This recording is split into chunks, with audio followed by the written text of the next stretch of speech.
बलूचिस्तान का नाम आपने सुना होगा। आज यानी 27 मार्च को वहां ब्लैक डे मनाया जाता है, क्योंकि आज ही के दिन 1948 में पाकिस्तानी सेना ने बलूचिस्तान के राजा का अपहरण कर उनसे जबरन विलय संधि पर दस्तखत करा लिए थे। इसके पीछे भारत की लापरवाही भी जिम्मेदार थी। क्या थी बलूचिस्तान के ऐतिहासिक कलात राजवंश की कहानी, जो एक आजाद देश के तौर पर महज 225 दिनों तक वजूद में रह पाया। उसके बाद पाकिस्तान ने इस मुल्क पर कब्जा कर लिया। बलूचिस्तान मोहम्मद अली जिन्ना के धोखे की भी कहानी, जो उन्होंने अपने दोस्त और बलूचिस्तान के आखिरी राजा मीर अहमद को दिया। आज जो बलूचिस्तान एक बार फिर भारत की तरफ उम्मीद भरी नजरों से देख रहा है, उसकी कहानी तो हमें जाननी ही चाहिए।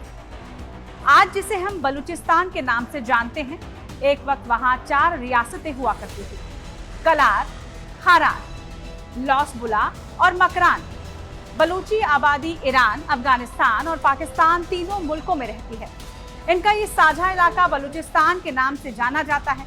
हालांकि हम यहाँ उस बलूचिस्तान की बात करने जा रहे हैं जो पाकिस्तान के कब्जे में है। पाकिस्तान का सबसे बड़ा सूबा है।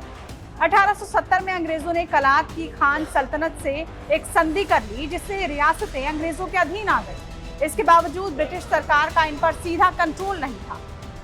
अंग्रेजों की फौज की एक टुकड़ी रूसी आक्रमण से निपटने के लिए जरूर यहाँ पर तैनात रहती, लेकिन वो राजकाज के कामों में दखल नहीं देते। जब भारत का विभाजन तय हो गया, तब कलात को छोड़कर बाकी तीनों रियासतों ने पाकिस्तान के साथ जाना चुन लिया।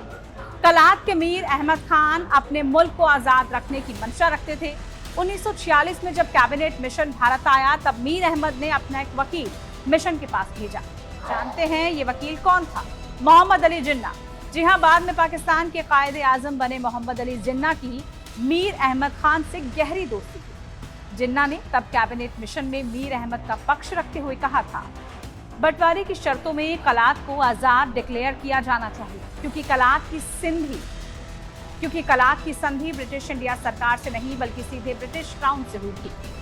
इसके अलावा मीर अहमद ने समद खान नाम के एक बलूच नेता को जवाहरलाल नेहरू से मुलाकात के लिए भी भेजा था, लेकिन नेहरू ने कलात को आजाद मानने से इनकार कर दिया।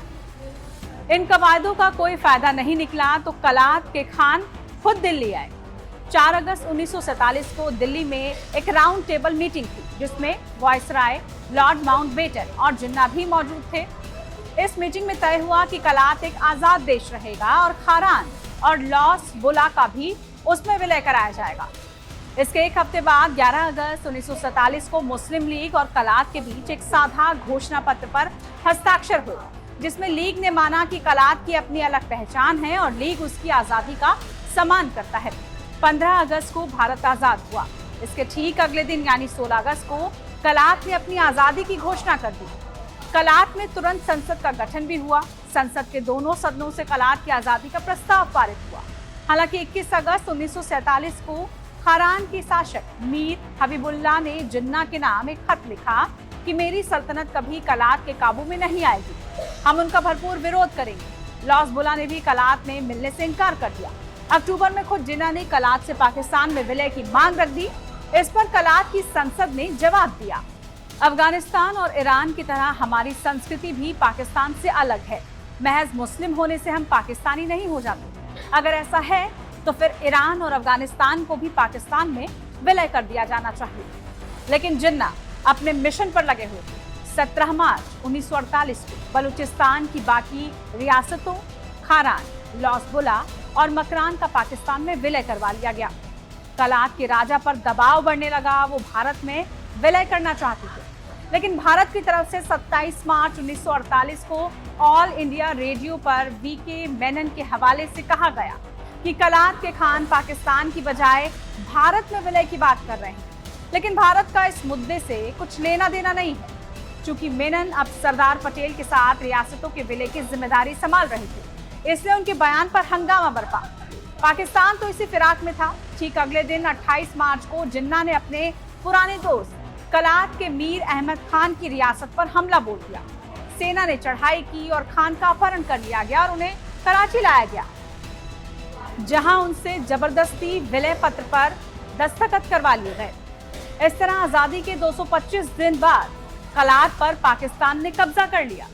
चूंकि ये विलय पत्र सेना द्वारा जबरन साइन करवाया गया था, इसलिए बलूचिस्तान के लोग आजादी की मांग करते रहते हैं। बलूचिस्तान वैसे तो पाकिस्तान का सबसे बड़ा सूबा है, लेकिन यहाँ के लोग सरकार के भेदभावपूर्ण नीति से परेशान हैं। आए दिन बलूची विद्रोहियों और पाकिस्तानी सेना में झड़प होती रहती है।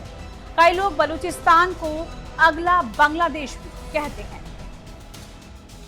आपको ये वीडियो कैसी लगी कमेंट बॉक्स में जरूर बताइए। साथ ही इस तरह की तमाम वीडियोस के लिए और देश दुनिया की तमाम बड़ी खबरों के लिए आप देखते रहिए टाइम्स नाउ भारत डिजिटल। नमस्कार।